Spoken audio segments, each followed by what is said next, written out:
budget meeting, our annual budget meeting. It's great to see everybody again, at least once a year, if not more. Just want to welcome you to that. I'd like us to go around and I'd like to call this meeting to order. And I'd like us to introduce each other and maybe just share something briefly about yourself or your connection with the district or your position in the district. So maybe we'll just start to our left here with Laura, and we'll work our way around there. Laura Lotspeech. I've been either a board member or on the budget committee for over 25 years. Both of my boys graduated from Phoenix High School, and I am happy to still be doing this.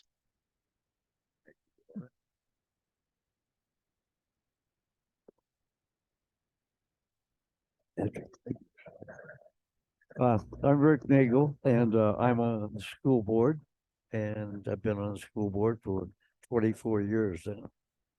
And glad to be here.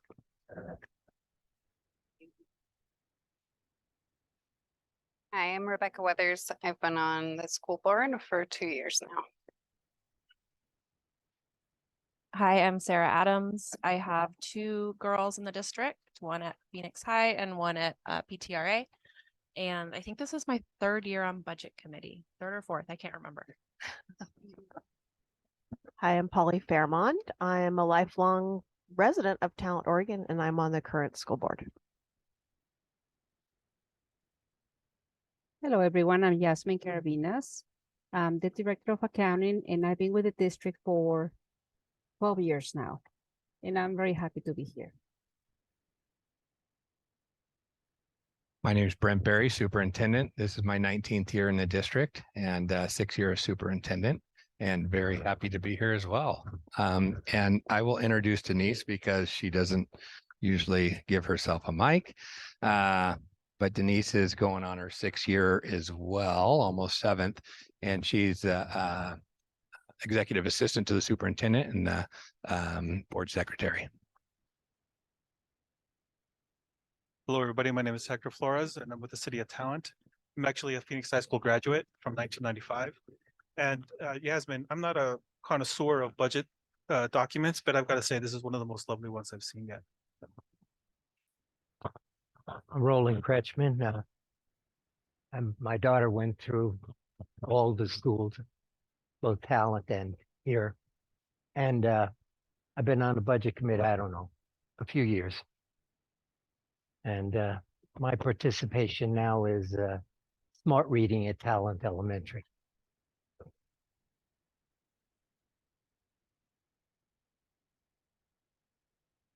Hi, I'm Sarah Crawford. I have been on the school board since 2016. I usually introduce myself that way, so I don't have to remember how many years I've been on the board.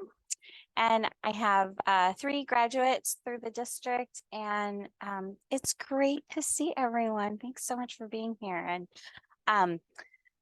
I'll just say to, because you said say a little something about yourself. I got to go to a band concert that had some of the brand spanking new instruments that this budget, that last year's budget invested in the music arts program. And let me tell you, in addition to sounding stunning, they looked stunning. And that program's growing because it's super fun to play a new instrument. Okay. I'm Nate Shin. Excuse me. Board member or budget committee member since 1999, had 4 kids go through the district. I had 11 straight years with somebody in the high school, and I'm glad those days are done. Dawn Watson. I am on the school board. I've been on the school board for 10 years now. Whoa, time goes by. I have 2 kids that have went through the district. Michael Campbell. I'm the current board chair. I've been on the board since 2020, and my eldest just started kindergarten this fall. So Nate, I got a ways to go. I'm well behind you. Mark Vargas. I've been here since 1998 on this committee. So like Sarah, 20 some years. I have 3 kids that went through the school system, actively involved in a lot of extracurricular activities. They're all now through college, basically. And I've been let's see, I've been on this chairing and vice chairing and various roles throughout the past 20-some years. So always good to be here. Thanks. And I'm Dwayne Robinson. I have 3 children. No, they're adults now, but they all went through the school district, not for 11 years in high school, maybe 7. And they're all grown up and doing great. And I attribute a lot of that to their education at Phoenix Talent School District. So, and I've been on the board for, or the this board for a long time. Not as long as you though, Mark. So close. Aaron, can we go with you? Just say who you are and.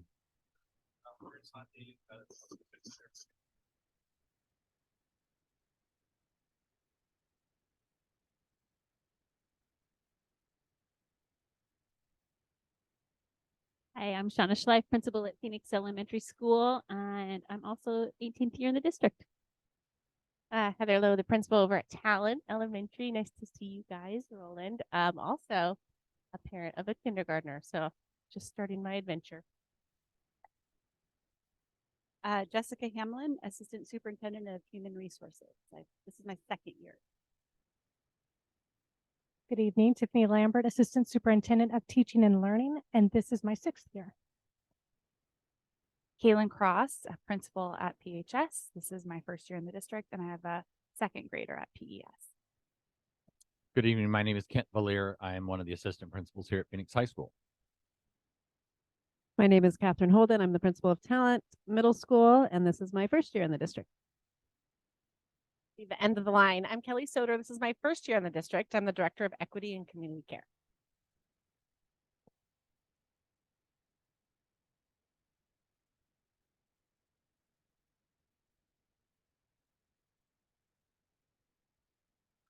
Thank you very much. Appreciate that. And I appreciate y'all coming out too and doing this year after year, some of you. And those who are new to the district, welcome. It's great to have you.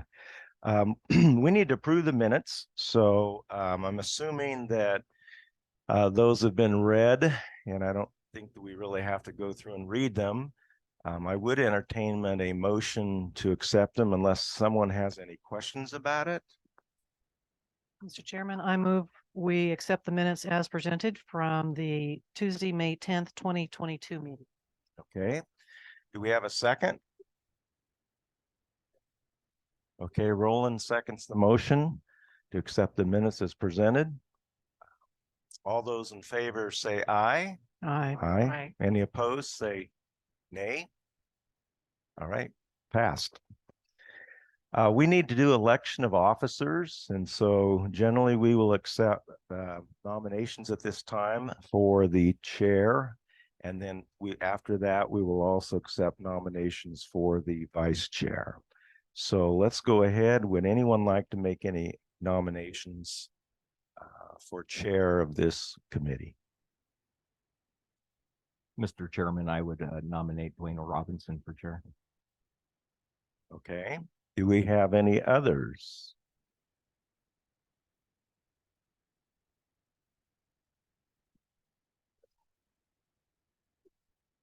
Well, we're talking about switching it off and letting Laura do it, but that's fine. If you want to do that. Anybody else? That's okay to have more. I'll nominate Laura. Thank you. Keep things interesting. Thank you, Okay. Michael. I appreciate that. That'd be great. So let's go ahead and any other nominations? Okay, let's go ahead and vote.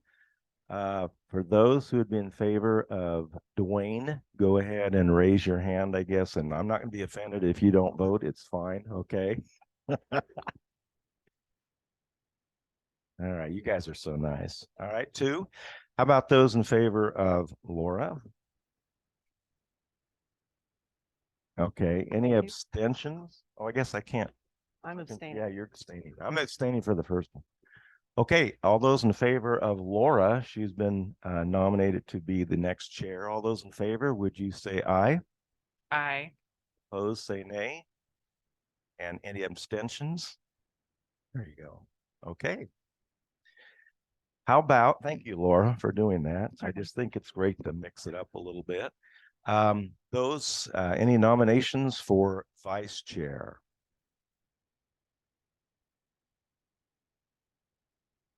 Mark, are you willing to serve in that capacity again? I nominate Mark Vargas for Vice Chair of Budget Committee. Thank you, Sarah. Anyone else? Okay, those in favor of those in favor of voting for Mark to be the vice chair, please say aye. Aye. Aye. Opposed, say nay. Right, motion passed. That's great. So I guess I'm passing this along to you. Okay. There you go. I didn't even use this.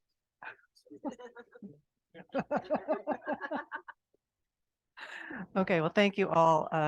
It's always a pleasure to be on this committee. Our staff makes it a joy and easy. We will move on to the budget message and handing this over to staff to make that presentation. Thank you, Madam Chair. First of all, thank you again for serving in this capacity. This has been a steady and true budget committee, and it's great to see you all every spring. We have a new addition, Hector Flores. So thanks for being willing to join our budget committee, and appreciate you being here and just your knowledge of the district and valued community member as well. So thank you. The way this is going to go, I'm going to share just a quick budget message and then really turn it over to the star of the show, Yasmin, and she'll go through the budget document with y'all. And then as you can see, we'll have time for questions and any clarifications that may need to happen. It's the other document, Chris. Yeah. You just made me really nervous about presenting on that whole document. I'm just kidding.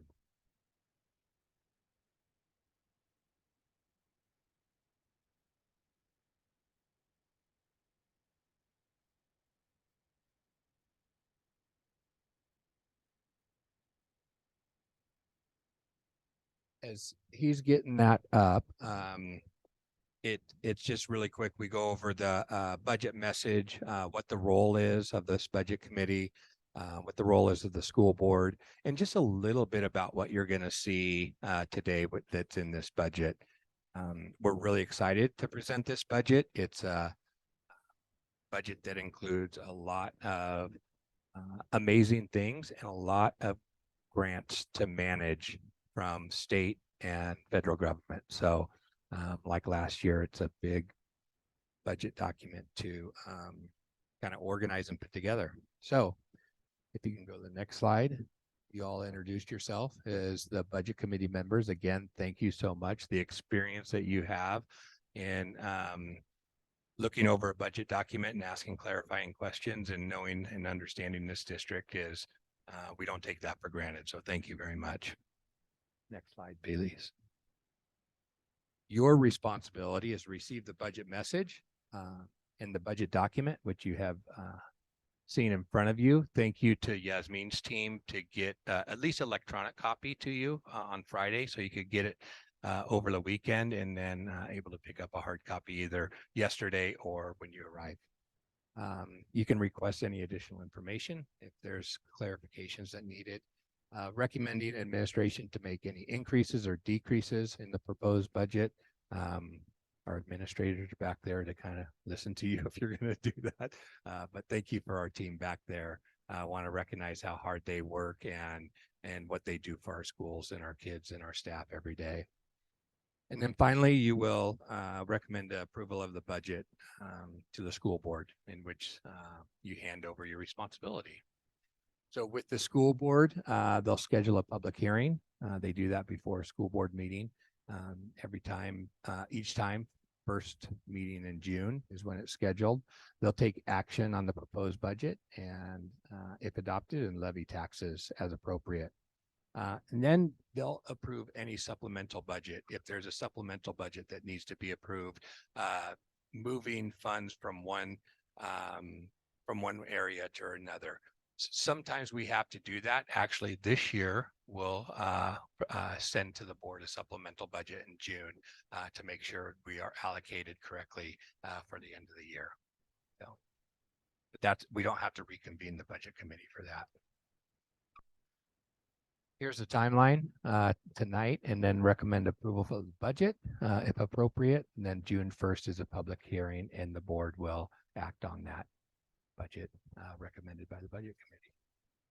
Now for the exciting part.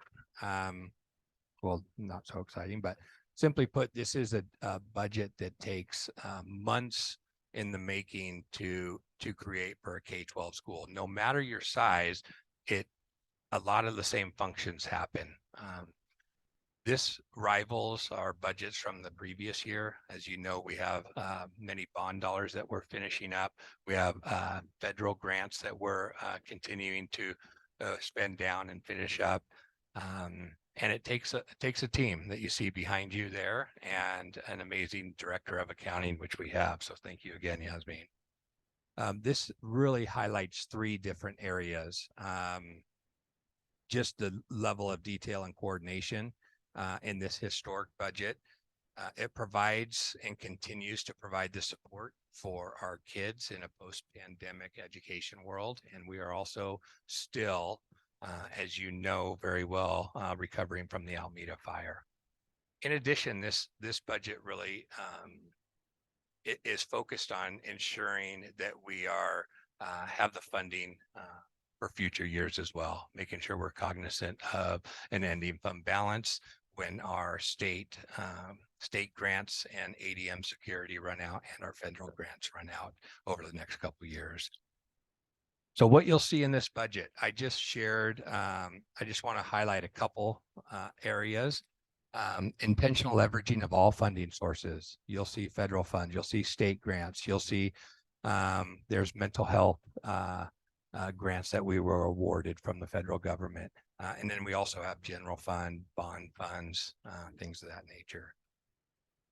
As Sarah mentioned, it continues our K-12 music program. We have invested not only in instruments, but we have brought back, and many of you are on the board of the budget committee at a time when we dissolved our elementary music program, which was a sad day in our district. We have added that back. I was just asking our team, is this the first year we've added that back? It seems like it's been for a while, but this is only the first year we've added it back. And it's amazing that we're seeing the participation, and we'll see that wave grow in the vocal and the choir area in the middle school and high school, I think very soon. The interest is tremendous at the elementary level now. Additional professional development day for new staff for a total of 2 days. We feel like in order to be truly prepared for a year, and if you're a new staff member in our district, whether you're brand new to the profession or have many years we just feel like that additional day is valuable. That's funded through ESSER funds. I will just mention that in parentheses, GF is just general fund dollars, and SIA is student investment account dollars, which is a grant from ODE and the state of Oregon. It also includes $80,000 budget for equity and community care. Community care is a new division for us out of an ODE grant from the state, and Kelly Soder leads that with 3 staff members. Originally it was, well, it still is. It was planned for 3 years to really create a system of support for our kids and families. This team had systems of support and continues to provide for our families and connect them to resources. They had that within the first few months, and they're just continuing to build on that. So we're really proud of that department. And this allows some funding from ESSER, which is a federal fund, and also some general fund dollars for that. This includes fair competitive compensation package for all employee groups. That's obviously a general fund. We have agreements with all of our employee groups. We are still working on our licensed to end this spring, but we have placeholders in there. This budget also has a contingency fund of $800,000, which we feel like is vital with any unknown costs that might come up over the year. So that gives us a little leeway on that. I always end with a slide that talks about the board's guiding principles. One of them is the board shall encourage the conservative use of all resources, both natural and man-made. Strategic decisions should be made with consideration of longevity, fiscal responsibility and sustainability. I also added another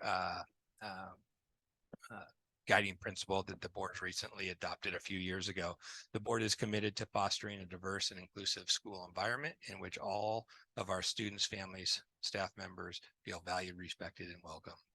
It's never more important than it is today, and this budget reflects that.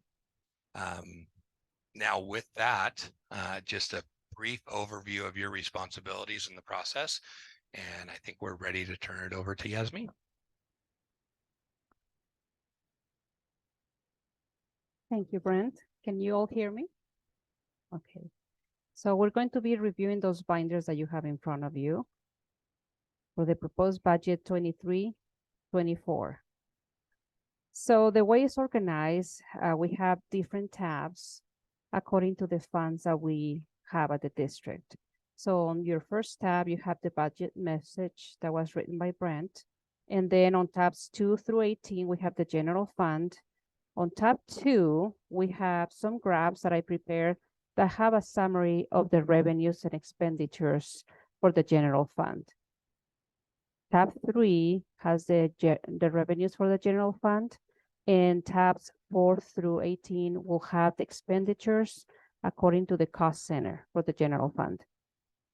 Then we'll have tabs 19 through 22, which have other funds and the grand totals for the budget. Tab 19 has the grants and special programs. Tab 20 has the debt service fund. Tab 21 has the capital projects fund. And tab 22 has the grand totals for both resources and requirements, which are the revenues and expenses of the district, and which show that must total the same. They must balance. Next slide, please. Sorry, Chris, I didn't tell you. The next one. Yeah. So the total budget for this year, for 23-24, is $75,720,000. We have 4 main funds to manage the district resources. The total general fund budget, which is the operating fund of the district, is $40,390,000. The debt service fund budget is $3,750,000. And this is the fund we use to hold taxes levied by the district to pay for the bond debt. The special revenue fund budget is $26,180,000.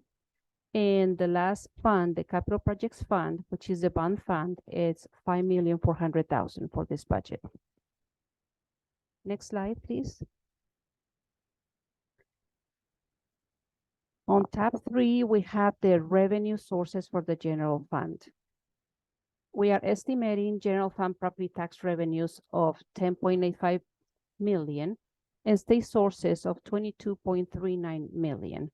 State sources include an estimated $4.33 million of the House Bill 4026 ADM security grant funds. We are estimating a beginning fund balance of $6 million for the end of 22-23, which will be the beginning fund balance for 23-24 at a 14.8% of total revenue. Next slide, please. Some bullet points for the general fund. So the state school fund was funded at $9.9 billion for this biennium. And the first half of the biennium is always paid at 49%. The ADM security monies will provide a $4.26 million of state school fund revenue. There will be 2 vacant elementary teaching positions at the end of the school year that won't be filled next year. That's the reason for the reduction of the 2 positions at the elementary school level. And we also had IA positions that had to be transferred to the general fund from Title 1A due to reduction in the grant funding for next year.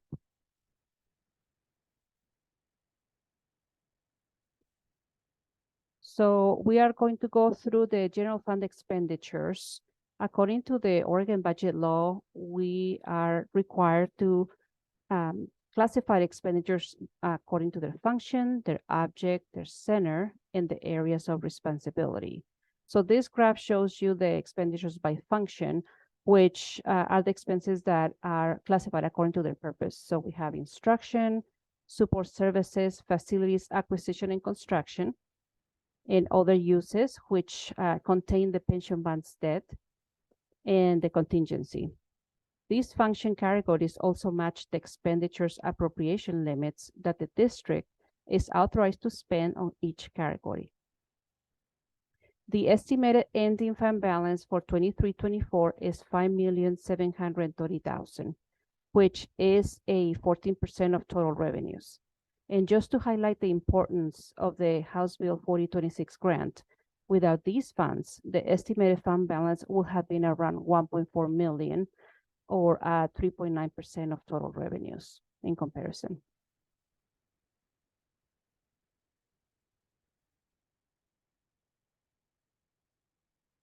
It's a little bit different, but they're similar. So if you go, it is the same. Right. Well, and next time I can put a picture. I just build them right on the program and it just does what it wants. They're a little bit different.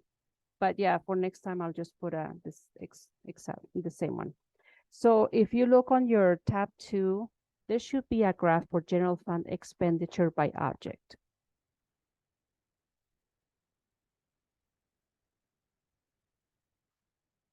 It is a bar graph.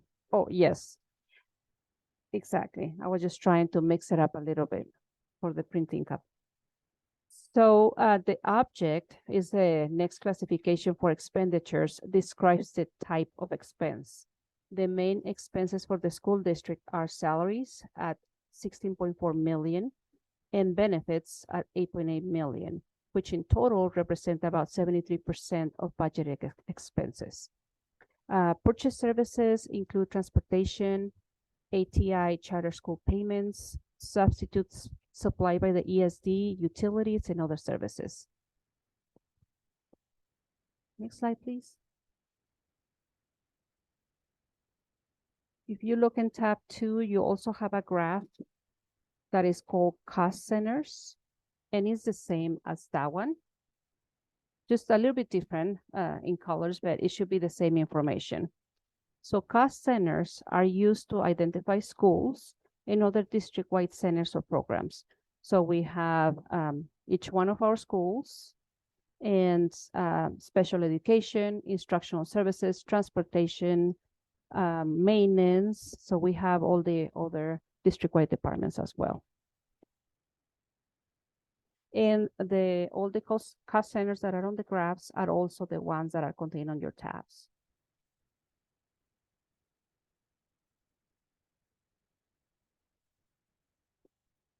Our schools can be found in tabs 5 through 11.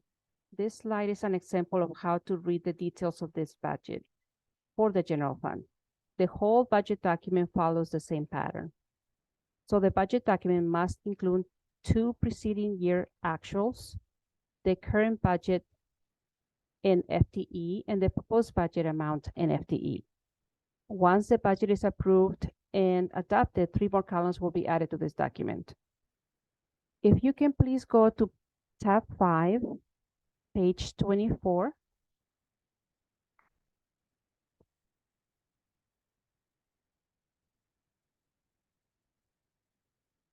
You will see the budget for the high school welding class. The welding class budget has been separated from the agriculture department budget. And that's why it shows us a new budget. So there's zeros on the 22-23 adopted budget because of that reason. And you can also see a decrease of dollars in FTE on the natural resources systems budget, which is the agriculture budget. Now, if you go to, on the same tab, page 45, which is the last page, you will see the total general fund budget for Phoenix High School.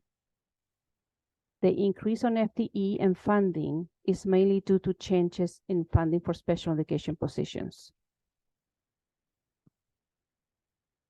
Next slide, please. So now we're on tab 19 for grants and special programs.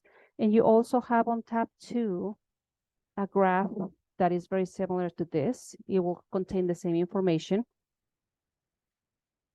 The total budget for the grants and special programs fund is 26 million or 26.18 million. Even though the title and IDA ARP grant allocations have decreased, the full balance of the ESSER grants were appropriated. That's why the grants fund budget is higher than last year's. The ESSER grants total 9.2 million on this budget. The title grants budget is 1.683 million. SIA or student investment account is 2.47 million, and the high school success or measure 98 is 780,000. For SIA and high school success, the budgets include the additional estimated funding provided by the House Bill 4026 grant, which is 291,000 extra dollars for SIA and 104,000 extra for high school success. Other sources of grants, smaller grants, include SOU AP Classes Fund, the Carpenter Foundation grants, Career Pathways CTE state grants, and other miscellaneous grants. It also includes state summer grants, or actually just an estimate, because at this point we don't have an allocation yet or how much we're going to receive. So it was just an estimate according to what we spent last year. And it also includes the migrant education grant, student body accounts, and the Fletcher Fish Scholarship Fund. Next slide, please. Here are some bullet points for the grants and special programs. So we don't have a lot of new positions on the budget. Most of them are funded by grants. So for ESSER 3, we have a new school nurse position, or nurse carry. For SIA, we'll have a full-time school psychologist intern in a new SLPA position. For the new school-based mental health grant, it's a federal grant, there will be a new TMS counselor hired with this funding, and in conjunction with La Clinica, this grant will also fund the new school-based mental health center at Phoenix High School. The high school success grant will fund a 7.5-hour IA English support position. Next slide, please. Then we have on tab 20, the debt service fund. For the debt service fund, I decided to just show you a schedule of the general obligation bonds from 2018, because that's what we have on the fund right now. So it pretty much mirrors the debt service that we need to pay for this year, and interest and principal. So the total debt service for 23-24 is $3,636,450. Next slide, please. On tab 21, we have the capital projects fund. We're estimating that the bond ending fund balance for 22-23 will be approximately 4.8 million. The full balance has been appropriated, so it's available for use. Investments on the bond funds in the local government investment pool account will generate an estimate of 125,000 in interest by the end of June of this year. So the interest revenue has allowed the fund balance to pretty much remain the same from the beginning of the year.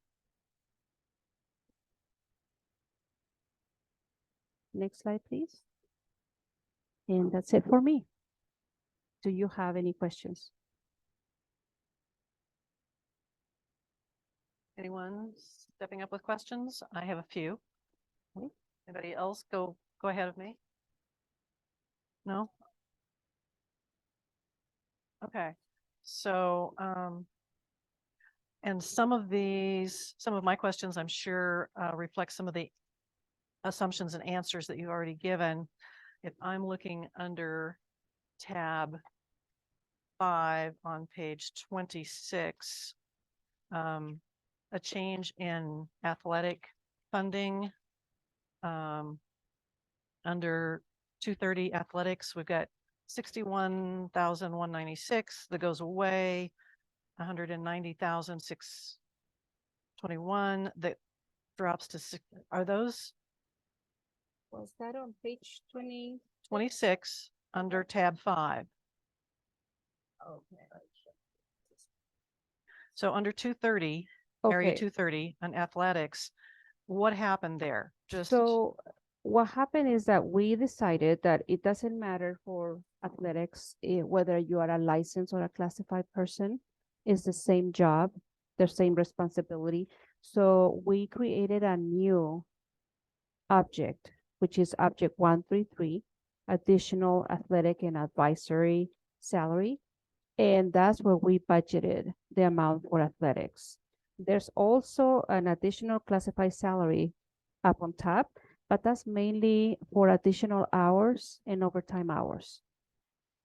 okay, so if I took the decrease of the 61,196 and the decrease from 190,621 and put them together, they're going to basically equal what's in the 23-24 budget for that same bracket. Correct. Okay. And there's also an increase, as you can see. There is an increase, correct? Right, because now that we are done with the pandemic, thankfully, we're able to go to games and it's a lot more busy. So we have a lot more payments in athletics. Okay. And You then, will also see there's an increase on busing as well because it wasn't enough what we had in the budget. So okay. for next year, we had increased that budget as well. Okay, and then same page under section 200, we have an additional instruction prof or tech reserve of 58,000. Is that another position correct. as well? That is, do you want to explain it, Brent? Yeah, that typically we've had donated services for athletic training.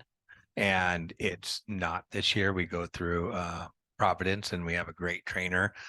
They're not able to provide that service again. And so we had to pay for that service for the year. So, and we're going to see how that goes this year to see if we want to bring that in-house or not. Okay, thank you. So on the following page, those changes are reflected in the additional $88,000 for the total athletic areas. That's correct. Okay, then in the following page, page 28, there's a change in the natural resources for the high school as well for extracurricular. Is that, I didn't actually track that specific change down. It's about $60,000. Is that a position? 1 second. Page it was on 28. Page 28, yes. It's functional So- 32. So it went from 523,000 to Oh, I got this one. 583,000. Gotcha. So is that the increase of Yeah. That's the ones up above. I understand. I'm just So are you talking about the total for natural resources? right. So that's the 58,000 in difference. Got it. Okay. Like I said, some of these you answered my question before I actually got to the Okay. bottom of the page. And then on the following page under special education totals, there's some changes there. Could you tell us what happened with special ed? So basically, and you're On talking about page functional 29. function 1250. Total area 320 special ed. Mhm. The totals go from 293,000, 294,000 to 373,000. I think I can speak to that.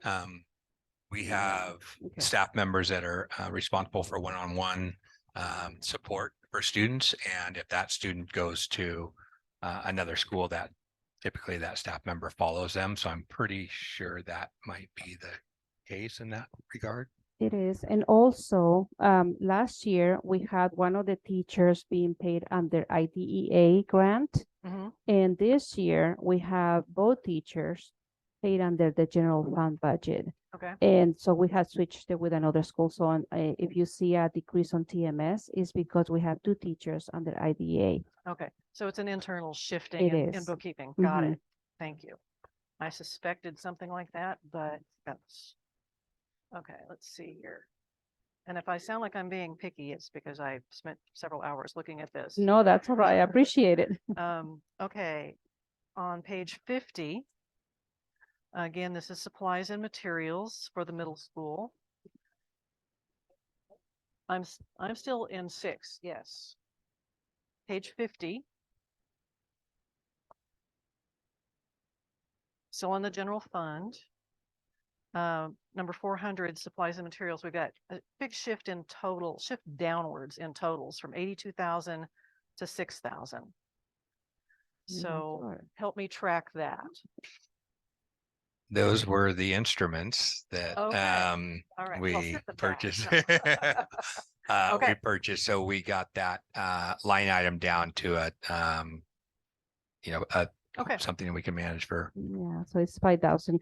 And also just to clarify, we had budgeted under general fund for this year, but it ended up being paid out of SIA, all the instruments, and they will continue being paid through SIA.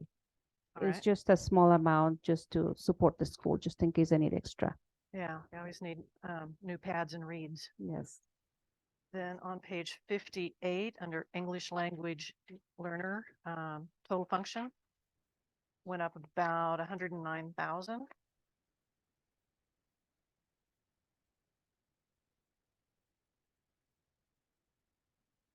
And maybe you can help me track that. Looks like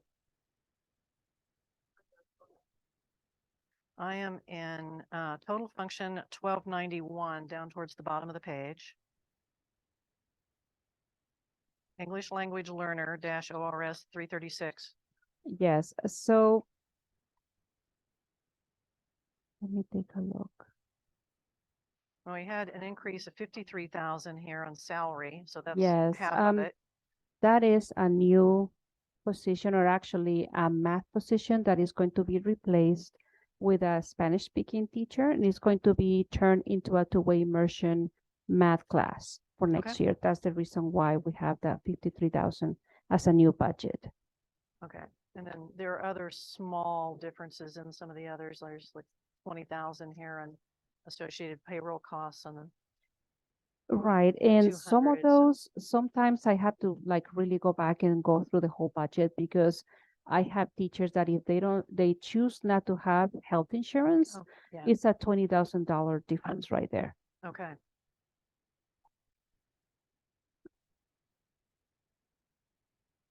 You're answering all my questions. Let me see what else I've got here. Okay, tab 13.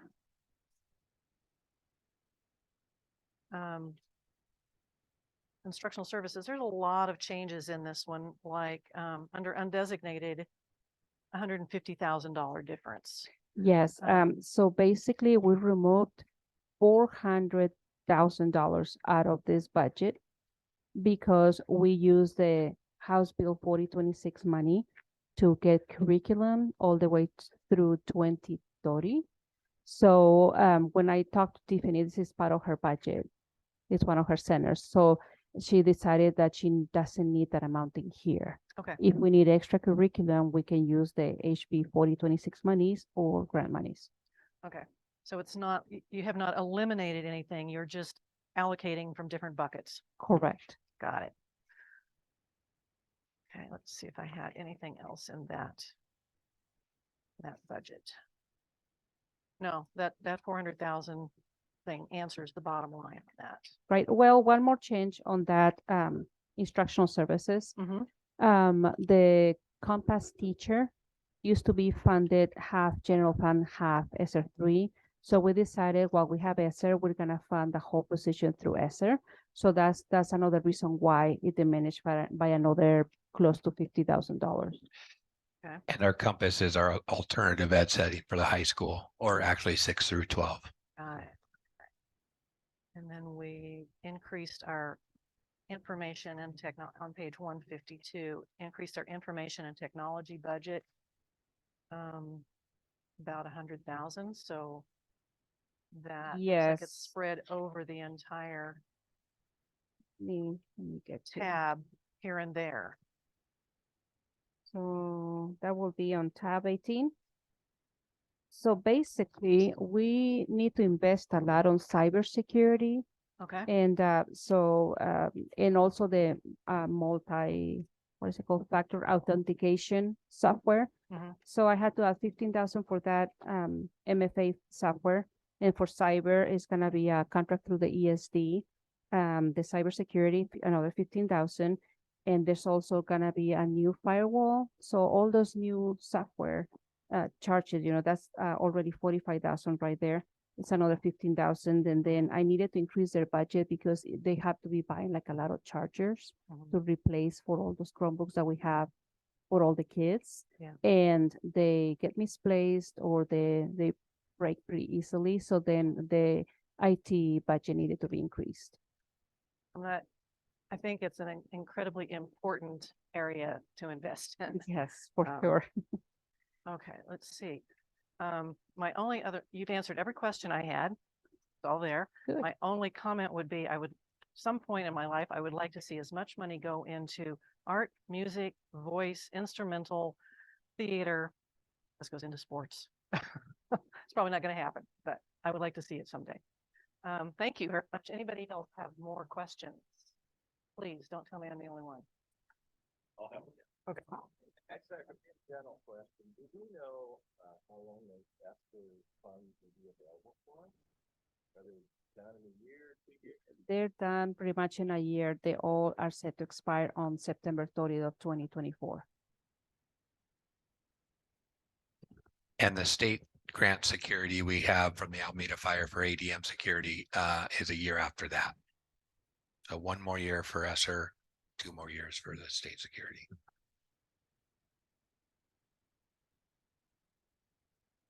Anything else? Sarah? I have a quick question about the funding for the community care and equity position. Thought it was a state grant, but I noticed that it's under ESSER money. So and then general fund money too. So did it switch or did you shift things so we could spend money in different spots? Very good question. There aren't a whole lot of monies for actually professional development or paying of subs and things of that nature. So when we want to do some trainings or professional development, that's a placeholder for that. And we can use ESSER money next year for that. And then general fund, we wanted to put a placeholder because ESSER and HB 4026 are going to go away. So we wanted to make sure we got a line item in that area. So the state grant does not cover all the things that we want to do in that program. Yeah, and it is a federal program through the state and it's still part of ESSER. So that's the reason why you see it under ESSER. Yeah, if you look at the resources for grants, that's why I have a 9.2 million because it's a combination of all the different grants that they have under ESSER. I think I just remember hearing that it was a state grant and that we were one of 3 schools in the state that received that fund, if I'm remembering correctly, that we were one of 3 schools in the state. So it was just my federal funding question if it was state funded, but you clarified. So thank you. Right, it's just through the state. So that's the reason why, well, Kelly can explain it as well, but her school-based mental health grant, that one is directly from the federal government. The one that she got around 2.6 million, I want to say, for 5 years. So we went ahead and allocated on this budget the remaining balance for this year and for next year. It's about 150,000, I believe. You're welcome. Laura, I have one. I've talked to Brent a few months ago about this, and I just want to get it on formal record, saying to the group, but our ag program here has been, for many, many years with FFA, it's been one of the stronger ones in the community. And I'd really like to see that bolstered and get our ag teachers back. There's huge community support, as I think some of you saw at the FFA auction that was held a few months ago. So anyways, I just put my plug in again I know you're trying, Brent, but to get the ag program built back up to where it was. And we do have through Measure 98 some staffing, FTE staffing in for next year. And then we're still looking on the support systems that what that looks like. So, yeah, thanks for sharing. Thank you, Mark. You're right. That's important. It's important to the community as well. Anybody else? Questions? I do. So, Rick. yeah, I have a few questions myself. Starting with the charts we had up front. I noticed that the beginning fund balance is $6 million. And then I see the general fund expenditures on the next chart. Where is it?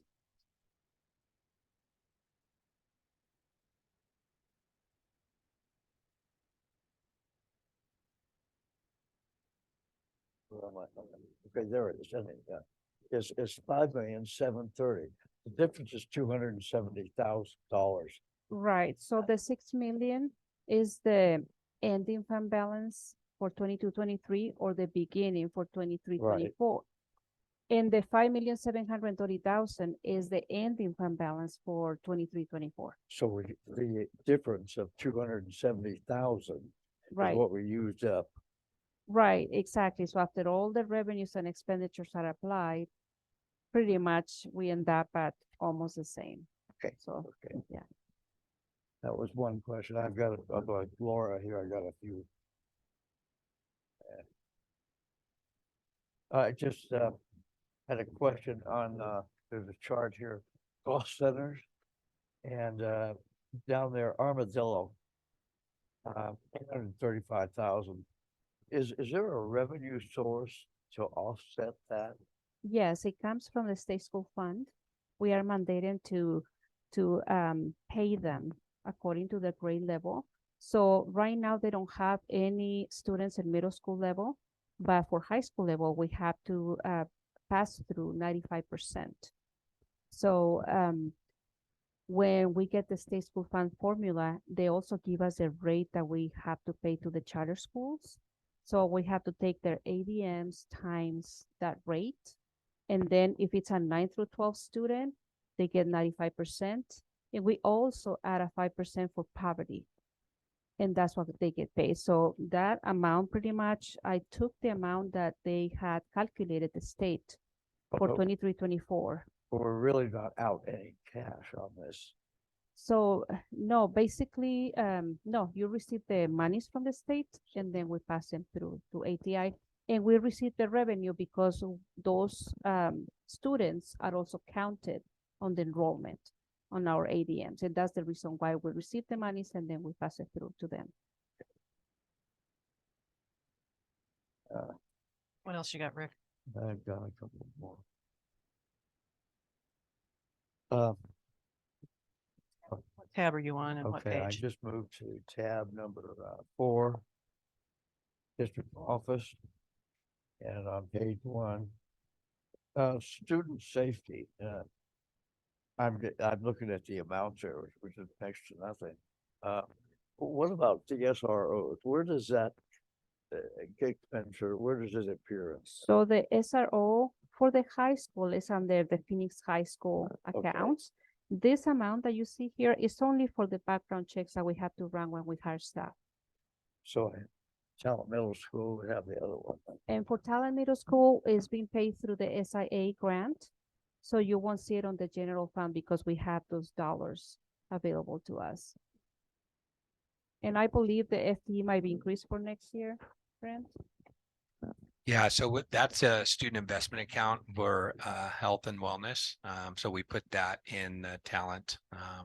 And then we're looking to increase that timing because we haven't had a full-time 5-day-a-week SRO at the middle school, but we're hopeful that we can do that next year. It also serves the elementary too. You have more questions, Rick? I do. You had a few, so my turn. So Rick, let me see if I can find. So if you go to page 32 on tab 5 of the binder, under function 2115 student safety, up on top.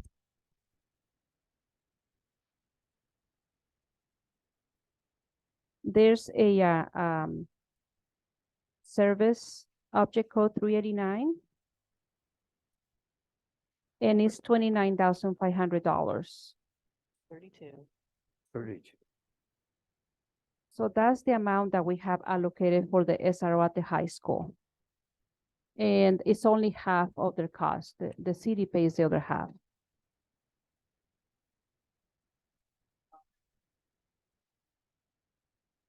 Page 32. Under tab 5. That's where I am. 37. Yeah, so your first line, your undesignated, other non-instructional, 29.5. So that's where they're funding that, your district portion of that. Okay.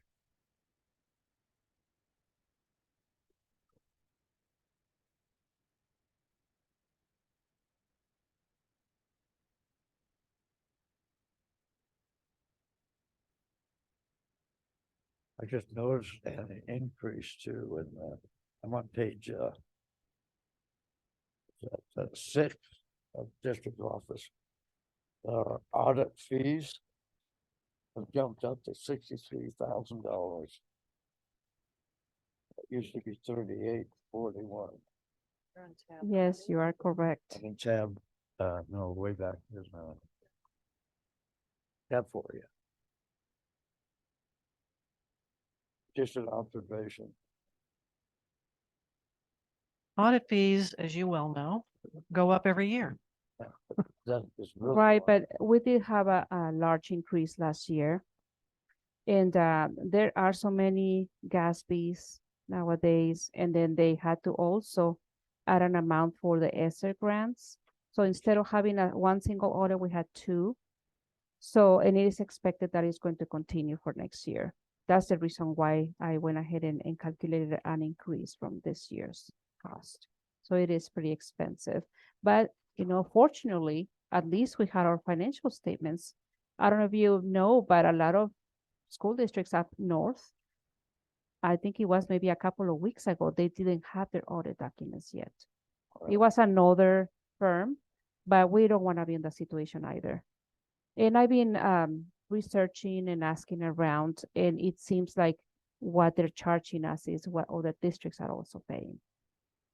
So their costs went up quite a bit. Is this the same audit firm that we've been using? Yes. They have always Mhm. served us extremely well. Yes, yes. Other questions? Oh, I'll probably. Another observation was insurance just skyrocketed also. Yes, you are absolutely right. Okay, someone over here had a question. Was it Sarah?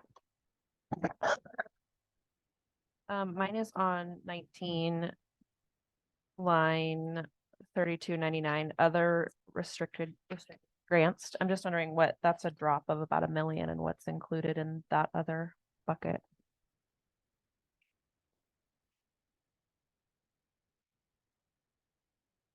Sorry, what page was it again? It doesn't have a page number on it, but it's that first page of under 19.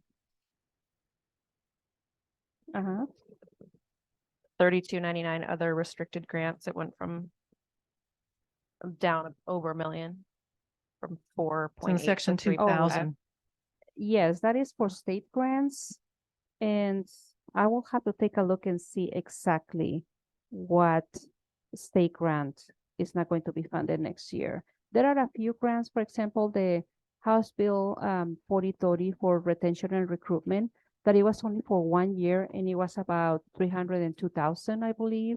And there are some other state grants that they just kind of gave us the money for this year and then it's not available for the next biennium. Okay. So I'm thinking that that's what it is, but I will look Okay. and I'll research for you. Thank you. My other question was about the audit so you said 2 audits. Does the single audit not cover the grant audit? My understanding was that it did. So the single audit, it's a separate cost from the financial audit. They always Oh, have you to have do to like do a both, mini okay. audit. Yeah. And if they have 2 grants that are federal grants that are more than 750,000 in a year, and because it's a newer grant, that's required Yes. Okay. to audit. Thank you. That was all my questions. Okay, anyone else? Okay, we are scheduled for recess here at 7 o'clock. We're right on that, I believe. Oh, Hector, please jump in. I apologize, a little slow that I'll take there. On page 6, on the district office. Tab Tab 6. Tab 6, page 6, district office.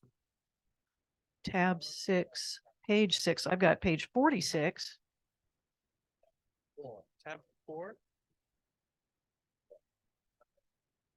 Still learning how to count, guys. Okay, tab 4, page 6. Tab 4, page 6. I'm just kind of curious here on a computer software purchase.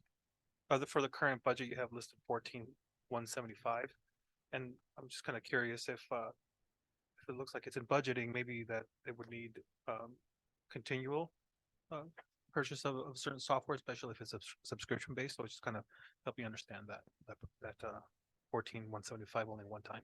Okay, so 14,175. Which line are you Oh, on? I know what you mean.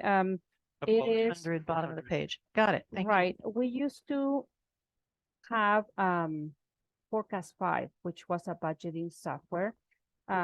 It's on function 2522 at the bottom of the page.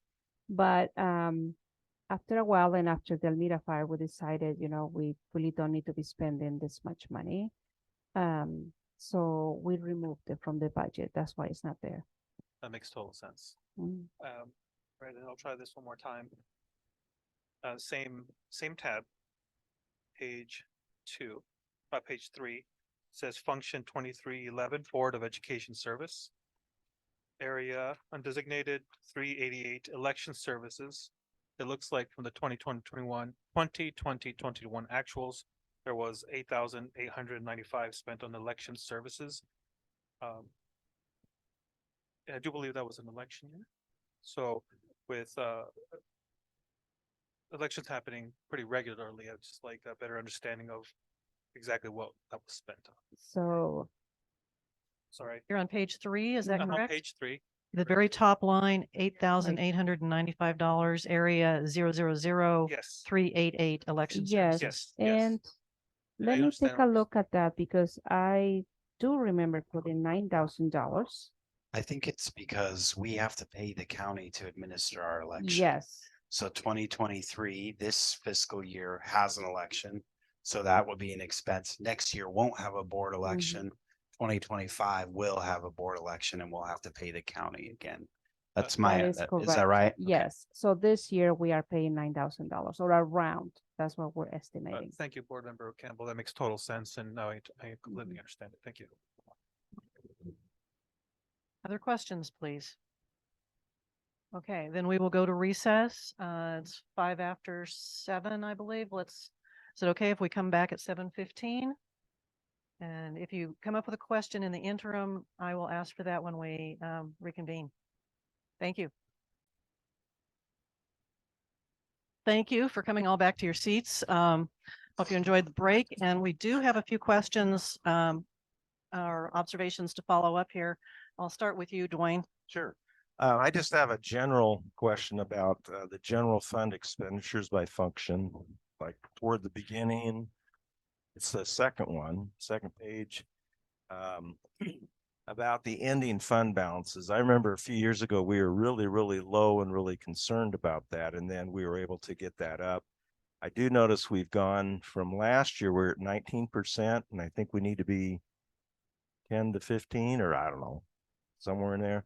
So now we're at 14, and I understand you were saying if we didn't have we'd only have 1.5 million without the state bill. Is that correct? And that's going away. Obviously you're aware of that, but we're planning on increasing that or getting that back up to where we need to. So right now, not this year, but right, and it's still actually higher than the requirement of at least an 8% ending fund balance. okay, 8%. We've been blessed all these years. We had extra funding from the state, and back in 1920, even our enrollment was up. But then everything happened, and for my last calculations, I think we are down about 331 students in comparison to 1920. So if you take that amount times about 10,000 per student, that amount we lost in state school funding. That's the reason why that grant is so important. So right now it's helping us to get through all this, but at some point, if we're not able to increase our enrollment, then we may have to cut down on our expenses. Okay, thank you. Okay, Have anything to add? I know in participating in the audits in years past, that our auditors get really, really uncomfortable about certifying audits when you get down to that 8% number. They like to see this, 10 to 16% carry forward so that, nobody comes back to them and say, why didn't you put up a red flag? So, 14% looks so much better than what we have had. Maybe not as good as what we had in 2020, but still reasonably comfortable. But Dwayne's right. Planning for the future when those grants go away is really critical. So Rick, you had another observation? Yeah, just one question here. And it's on page 13 under tab 4, I guess that would be. And it's buildings acquisition, $200,000. What building are we talking about? That's just for improvements.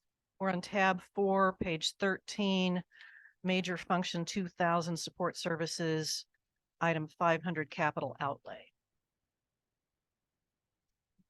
Yeah, so we've allocated dollars for any capital improvement or any unforeseen things that may happen in John's department.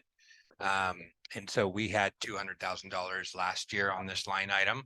And there were some things that came up that he spent. I don't know if he does a good job of spending money. So I'm not sure how much he spent this year, but he might have spent it all. I don't know, but that's for that. We do have the bond monies. We have some ESSER funds that we could use for some improvements, but that's a line item that he can use for others. Contingency. Yes, yeah, continued capital projects or improvements. Yeah, so, and I have to add to, like, for the bond projects, there's it's specific to just certain projects. And if whatever he needs to repair a roof or anything else is outside of the bond, specific, I guess, activity, then he needs to use construction excise fund, or if that's why we have that 200,000 in the general fund, just in case we need to do a water line repair or anything that is costly and it's not covered by the bond. Great question. So is that construction? Are you on? Dwayne's not on yet. Sorry. Is that excise or that construction excise tax that can only go to construction or? No, it anything? can also go to equipment and any kind of improvement. It just cannot be used for maintenance. Okay. Anyone else have observations, questions? Oh, and I do have an answer for, was it you that was asking about the 3299 revenue account? So I was looking at last year. By the time we prepared the budget, we weren't sure what the community care grant, where it was coming from. We didn't have any information. So we recorded as a state revenue, but it ended up being part of ESSER 3. So then that's the reason why that whatever monies we have left over there under federal revenue account. And also I had to allocate smaller amounts for the summer grants because I don't think we're gonna get as much as last year. And SIA is also a smaller amount, and same with high school success. Is the end of the biennium, and last year we had a carryover from the year before, plus the allocation, and it had also gone down for next year. It's only 675,000 that we're expecting. So that's the reason why you see a decrease. You're welcome. Okay. Yeah, Dawn. I was just gonna have a comment, basically. I wanted to thank you so much for all this. And statewide, when we were talking about ending fund balance, a lot of schools and conversations I'm having at OSBA, they're struggling to be at 8%. And if you're between 8 and 11, that's good. And if you're over 11% ending fund, that is awesome. So I wanted to say kudos and thank you to the legislators again for passing that, because I know we wouldn't, but I just wanted to put that in perspective that if you look statewide, a lot of schools are going to be struggling to hit the 8, and they're happy to be between 8 and 11. So thank you. yes, it really made a difference that we were not able to have more than 9.9 billion. For many school districts, they're gonna have to have cuts for next year already. I think we're blessed with that. House Bill 4026 will continue to be able to offering programs to our students.